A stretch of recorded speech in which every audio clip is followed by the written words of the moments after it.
So I normally would do a video a little bit later, but I'm just decided to come on.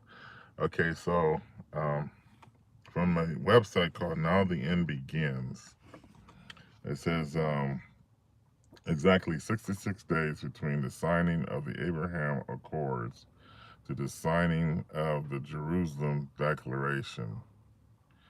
And the accords um, were signed.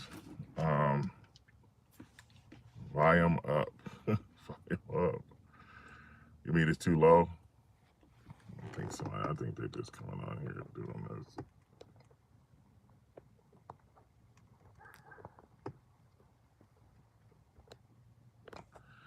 Hey, can you hear me?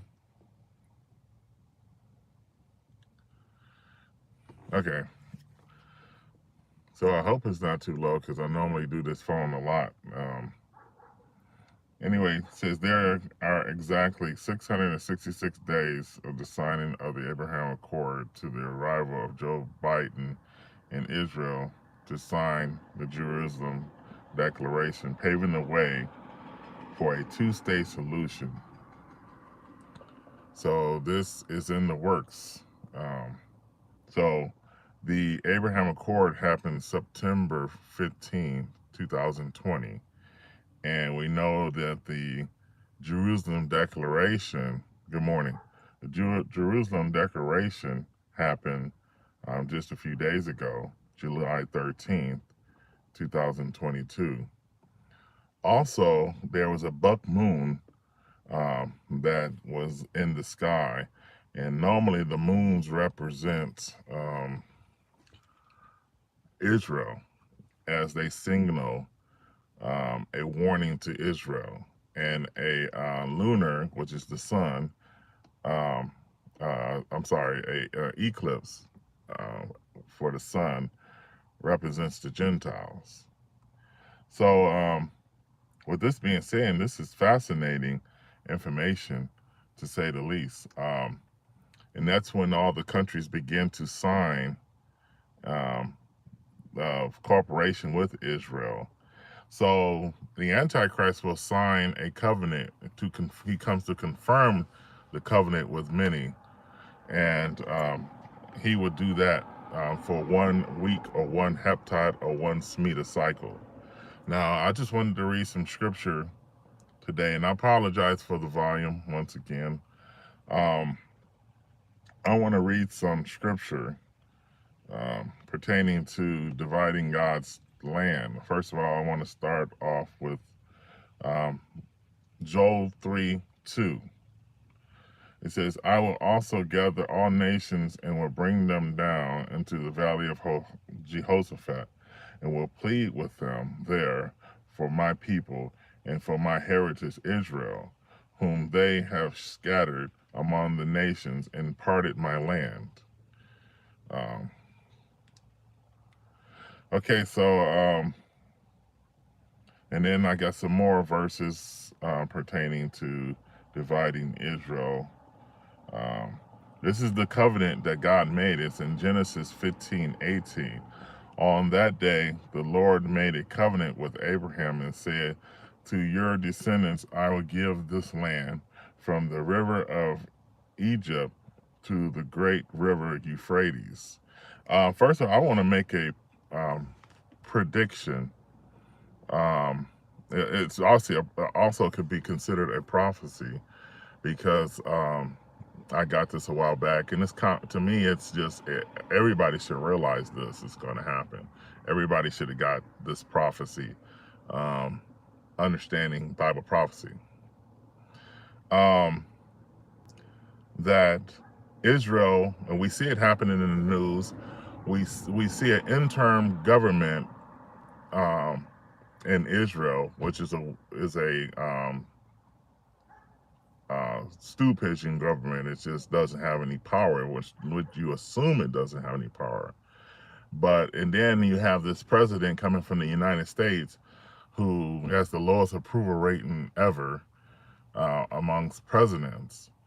And but he's coming there, and it's almost like he's coming there because God sent him there. And the reason why I say that, and the devil probably sent him there too, the devil's okay with it, because of the timing, 666 days from the last accord, to me says it's already written in stone that this is going to happen. Not necessarily God or the devil, but it seems like God okayed it. So, I mean, anybody know what the buck moon means in general? Um, I remember somebody talking about the buck moon on one of these videos on YouTube, and I really don't know. I don't stand the connection to this video. I think it's a pet goat video. Y'all familiar with that? But somebody was talking about a buck moon. I don't know. I'm gonna do that tonight and see what a buck moon really means. But it's, to me, it's still a message to Israel, regardless, because the moon is a sign for Israel, and the sun is a sign for the Gentiles. Okay, so let me read some more scripture for you guys. On that day, the Lord made a covenant with Abraham and said, "To your descendants I give this land from the river." Did I just read that? Um, the next one, it says, this is Genesis 17:8. The whole land of Canaan, where you are now an alien, I will give as an everlasting possession to you and to your descendants. I'm gonna have to turn on the car so y'all can hear the radio, because it's actually raining outside. Told you.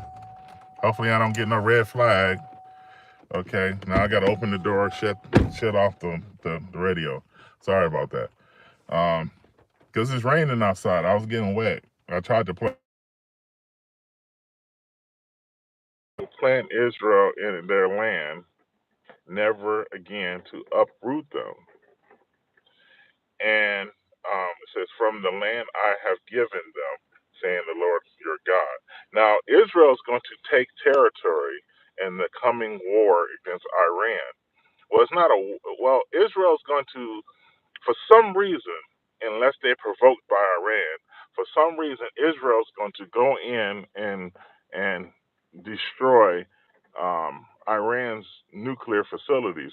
Now, people say, so this one guy asked me, "Well, where do you get that from?" And Isaiah 49, Elam is just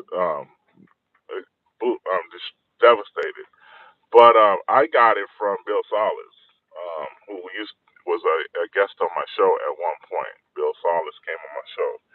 Um, but as far as the accords that are being, or the today's accords that are being signed, um, there the accord that was signed in 2020 was just around the same time as the blood moon. There was a blood moon. The last blood moon fell on 9/28/2017. So it's a certain amount of time between the two, the accords and that date too. I remember that also. So what we see happening now is a setup, ladies and gentlemen, for the tribulation period to begin in the not too distant future. Because once you start to divide God's land and you're talking about getting together and having this deal done really quick before they don't want Netanyahu to get into the presidency, because he's going to, well, he might actually sign it himself. He might be the one to give the Abraham Accord, because I saw article on Now the End Begins where he wants to do it. I mean, we're thinking Netanyahu's a strong president, but he's all for, just like Donald Trump. He was all for the Abraham Accord. I think that's why he did not win an election.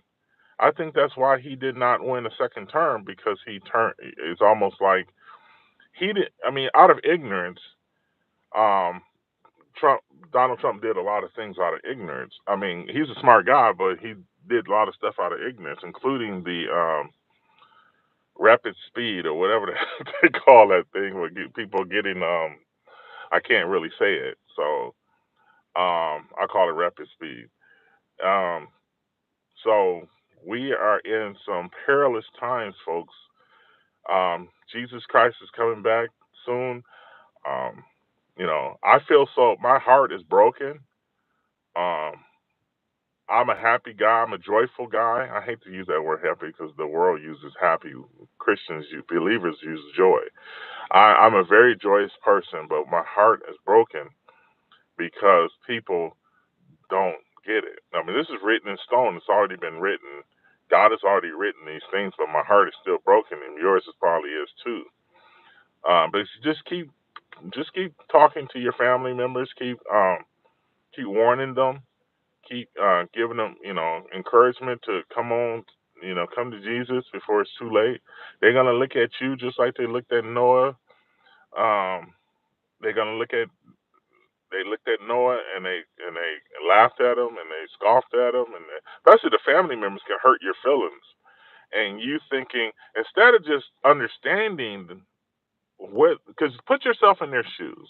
Okay, if you're comfortable here, as my cousin used to say, comfortable. If you're comfortable here, um, you're gonna hold on to this world. You're gonna. I mean, we're still we're still living in the United States. It's still not terrible yet, so it can lure you to sleep. I think a lot of things that we've been going through has been luring people to sleep. Um, all the victories, all the short-term victories, and I say this and I say this again. It's probably God doing it for a reason. It's probably Satan doing it for a reason. Either God is approving Satan to do it and backing off and say, I'm Roe versus Wade started on a Jubilee year in 1973 and ended on it's actually Shemitah year going into a Jubilee year in 2022. You cannot tell me it was not ordained, just like you can't tell me that the Abraham Accords were 66 days from the Jerusalem Declaration with a buck moon in the sky. You can't tell me it's a coincidence. Coincidinky. It's a coincidence, but God does things through coincidence. It's like we scratch our head like, wow, that's crazy, man. That's crazy. So you can always sit down and find. I had a brother. I'm not gonna mention his name because he passed away, but he had a book where he kind of compares. He kind of counts days, years, between dates and years. But I found this fascinating by myself, which it doesn't take a rocket scientist to figure this out, is that from the last blood moon tetrad, from the last blood moon of that tetrad to the Feast of Trumpets, is exactly 7 years. It's like, it's not that hard to look at. It's pretty simple. It's not like it's calculation and, oh man, this is weird dates. It's 7 years. I mean, it's the same date, 7 years later. But what that's telling me is that this Feast of Trumpets this year is going to mean more than normal Feast of Trumpets. Now, if you go on my website, I'll have 2020 question mark rapture, or I have 2002, and I'll say tribulation, or 2015 September, because they've been doing this thing for 4,000 years. Oh, you're a false prophet, Phil. No, because they've been practicing just like we practice every year. What's called Easter, but it's actually the Passover. We study we celebrate the Passover every single year because Jesus died on the cross. Now he's proving that feast. It's 7 feasts. Leviticus 23, and the tribulation period will end. Is a marker of the 7,000 or the 6,000 year period ending. Is a marker of the Feast of Trumpets. And I think if you go back in history, you'll find out that maybe a lot of things happen on the Feast of Trumpets. Matter of fact, it says God remembered Noah, God remembered Joseph, God remembered, you know, every time he says God remember, it was always on a feast day when he did everything Jesus did is on a feast day. I mean, everything, or it's on a particular time period. You notice that when he's talking to people in the Old Testament, he says, "In the days of King such and such," blah blah blah blah blah, or in the days of King Herod, blah blah blah blah blah. That's so people can go back and look where Herod was, or King Hosea, or Hezekiah, and they figure out where the time of that, or like, you figure out where Daniel was, where Daniel time period. That's how God does it. So is he doing it again? So you have 7 feasts. You have Passover, unleavened bread, first fruit, Pentecost, and then there's a break. There's really a break between every year. There's a break. It's a 5-month break, which to me is the number of grace. So, and then you have trumpets, atonement, and tabernacles. So to me, the 5 months the 5 months that is a break in between the two represents the church age. It represents the time of the Gentiles. But once the time of the Gentiles are fulfilled, then it reverts back over to the Jewish people. Regardless of what you think about the Jews, only God has the last say. You got to study your word, and you got to be in your word to understand your word. Um, so we are in some pivotal times. Hold on. Um, you may see a lot of things, but I think August is going to be a key month for us, um, as far as people who are either watchmen or warning people of perilous times that are coming, that food shortages, you got water shortages, you're going to have batteries. Everything shortages, diaper shortages, milk shortages, chickens dying, food tamper. I think what's going to start happening next is we were already doing this before. We had things happening to our food, and they call it recalls. I think we're gonna start seeing that kind of stuff too, because if you're having trouble getting farmers to make food, then there's going to be shortages, and there's going to be times where the people are, um, you know, man, maybe just getting out their trucks and leaving them, and then food is in the truck. Well, it ain't gonna do no good if the truck's not on, and you got a freezer in the back. It's not gonna do you no good. So, look, man, the Bible talks about Ezekiel 16, and it talks about, a lot of people think the reason why Sodom and Gomorrah was destroyed because of homosexuality. No, that's not the case. The reason why Sodom and Gomorrah was destroyed, according to Ezekiel 16, because idleness, fullness of bread, and pride. Idleness, fullness of bread, and pride. Fullness of bread means you have nice cars, nice house, you got the 2-car garage with a pretty wife and a dog. It could be anything. It could be just a good job. Great job, man. Just blessed. You're just blessed, and we don't know it. And idleness means you're sitting there watching TV. I'm not criticizing nobody, but I'm just saying you sit there watch TV all day, and you don't really do anything effective for God. What you do for God is going to last. What you do for this earth, for this world, is not. And I hate to discourage people, but I was reading in the Word uh, that God is the author of time. He's the one. He's the one who um, manages time. It's His clock. So if God has a specific time period where He is going to come and intervene back in history, just like He intervened in history the first time. When He intervened the first time, the wise men were able to calculate exactly when the baby Jesus will be sitting, being in a manger in Bethlehem, because they went to um, Daniel 9, talks about the 70 weeks of Daniel. They were able to calculate, judging by the kings, that that Jesus would be born, and then they were able to follow the majestic star in the sky and lead them to the Messiah, the baby Jesus. And now, 2,000 years later, they are able to see um, what's going on by this. And the Bible calls the people who are wise, it says the wise will understand, but the wicked will not understand. That's Daniel chapter 12. And then he talks about the wise and the foolish virgins, who the wise will understand and the foolish will not understand.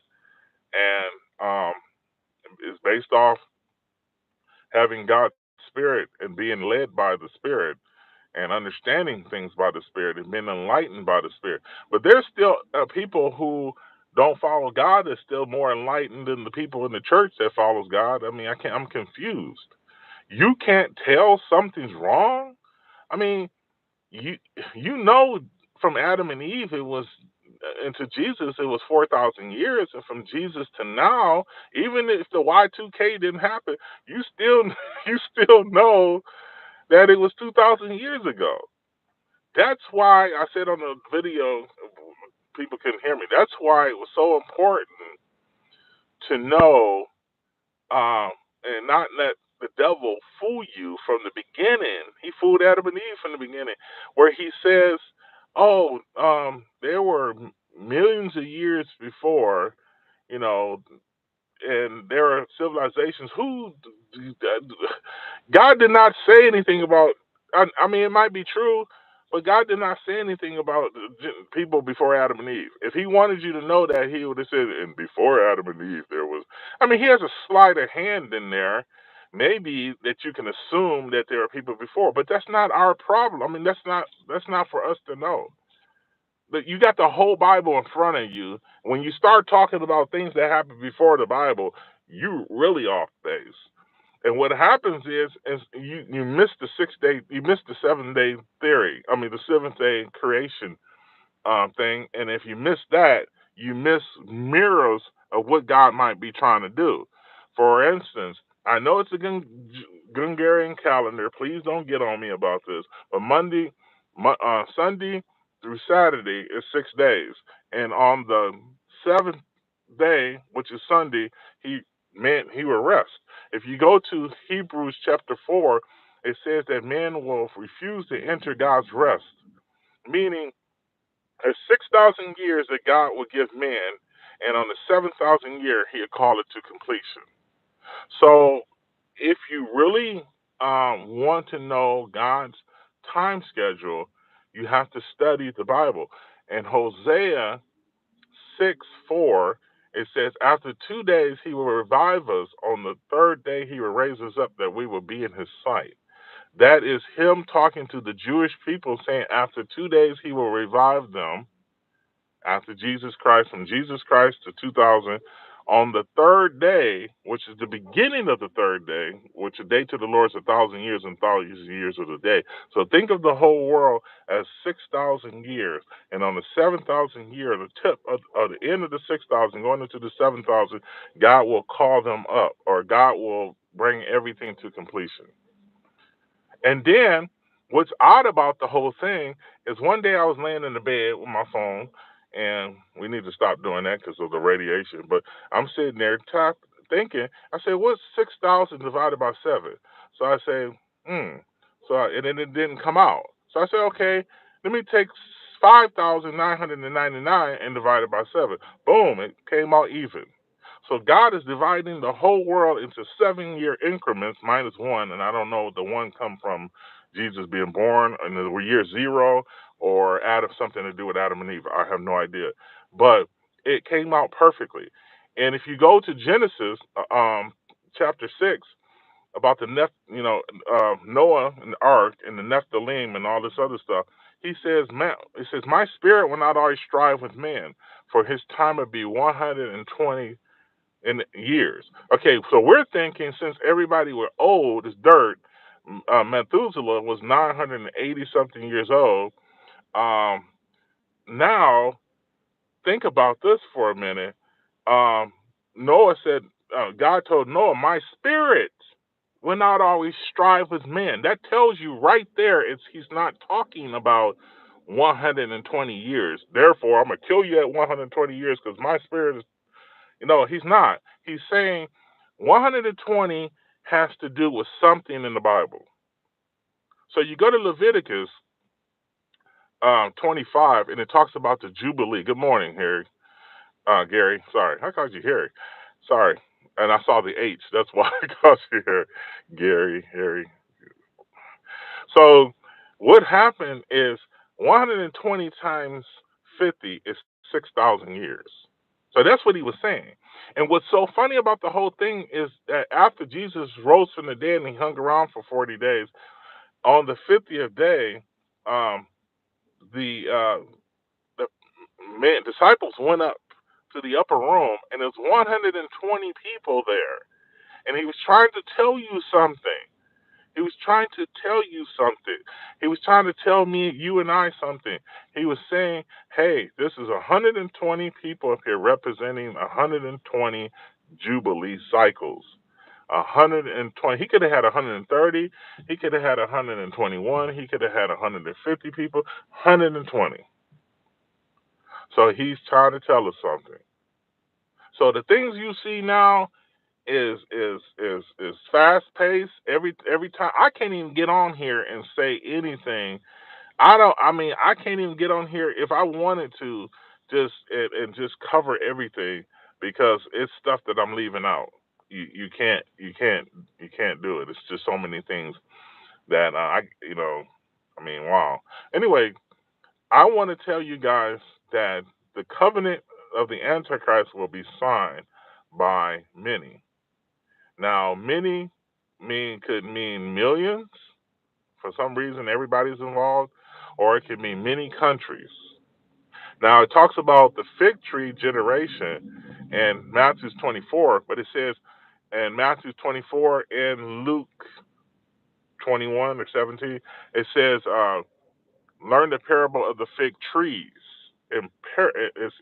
It's a plural.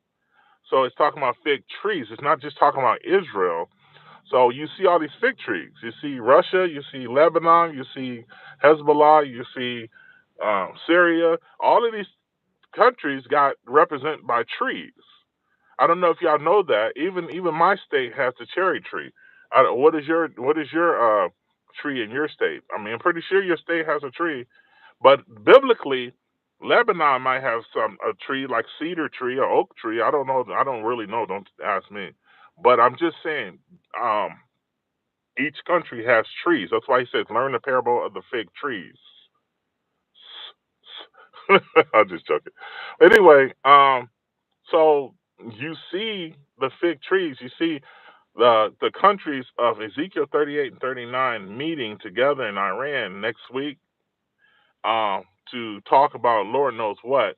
And it's not about attacking Israel, because I want to make that perfectly clear. It's not about attacking Israel. The reason why is because if you read Ezekiel 38, God puts a evil thought in his mind, and the leader of Gog and Magog,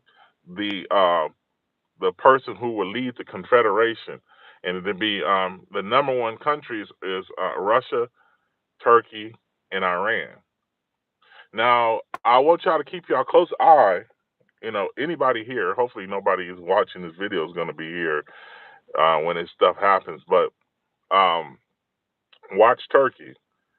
Turkey will represent the three nations that they will represent the three regions. They will be in charge of the three regions. You say, how do you know that? Because right now, if you listen to what they're saying, just listen to what they're saying. What they're saying is that Turkey is a bridge between the Middle East and Europe. It's not me saying that. Erdogan is trying to bring back the Ottoman Empire. That's when the Antichrist subdues 3 of the first 10.